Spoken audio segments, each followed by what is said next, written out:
क्या एआई ही रीजन है सारे लेऑफ्स का जो आईटी कंपनीज में हो रहे हैं, खासकर आईटी सर्विस बेस्ड कंपनीज में?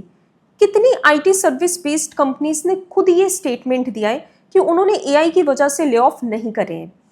अगर एआई रीजन नहीं है लेऑफ्स का उन कंपनीज में, तो दूसरा कौन सा रीजन हो सकता है लोगों को कंपनीज से निकालने का? एक जो मेजर रीजन हो सकता है वो है global capability centres, GCC. GCC मतलब एमएनसी अपना ऑफिस या सेंटर किसी दूसरी कंट्री में सेटअप करती है। ये सेंटर सिर्फ उस पेरेंट ऑर्गेनाइजेशन के लिए ही काम कर सकते हैं जिसने इसको ओपन किया होता है। ये एक्सटर्नल मार्केट में सर्विसेज सेल नहीं कर सकता जैसे टीसीएस, इन्फोसिस, विप्रो वगैरह करती है। जीसीसी का काम होता है कि कंपनी के इंटरनल ऑपरेशंस को हैंडल करना, जैसे R and D, software development, HR, finance etcetera. For example, एक एमएनसी कंपनी है यूएस की और उसको अपनी कंपनी के लिए कोई टूल या सॉफ्टवेयर बनाना है, तो उसको सॉफ्टवेयर डेवलपर्स की नीड है।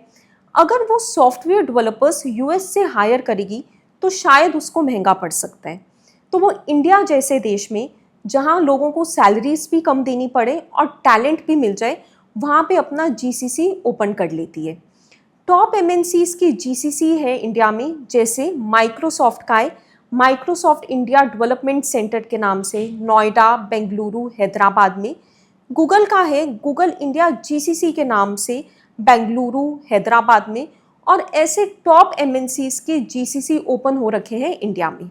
अब जीसीसी कैसे रीज़न हो सकता है आईटी सर्विस बेस्ड कंपनीज में लेऑफ्स का? पहले एमएनसी अपना कोर या सपोर्ट फंक्शंस का काम, जैसे software development, application maintenance, IT infrastructure management जैसे कामों को आउटसोर्स कर देती थी टीसीएस, इन्फोसिस, विप्रो जैसी कंपनीज को। अब एमएनसी जीसीसी ओपन करने के बाद वही काम अपने एम्प्लॉय से करवा लेती है, जिससे आईटी सर्विस बेस्ड कंपनीज के पास उनका इंटरनल काम नहीं जा रहा है। जब आईटी सर्विस बेस्ड कंपनीज को उनके इंटरनल प्रोजेक्ट्स नहीं मिल रहे, तो लोगों का बेंच साइज बढ़ रहा है, जिसके चलते उनको कॉस्ट कटिंग करनी पड़ रही है।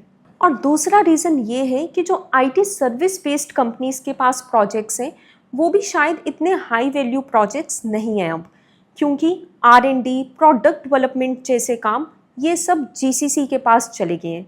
सर्विस कंपनीज के पास काफ़ी लो मार्जिन काम बचता है जो ज़्यादा लोगों को सस्टेन नहीं कर पाता।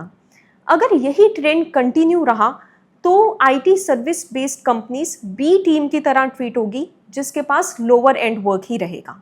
और एमएनसी अपना जीसीसी ओपन करना इसलिए प्रेफर करती है क्योंकि उनका कंट्रोल होता है क्वालिटी और सिक्योरिटी पे।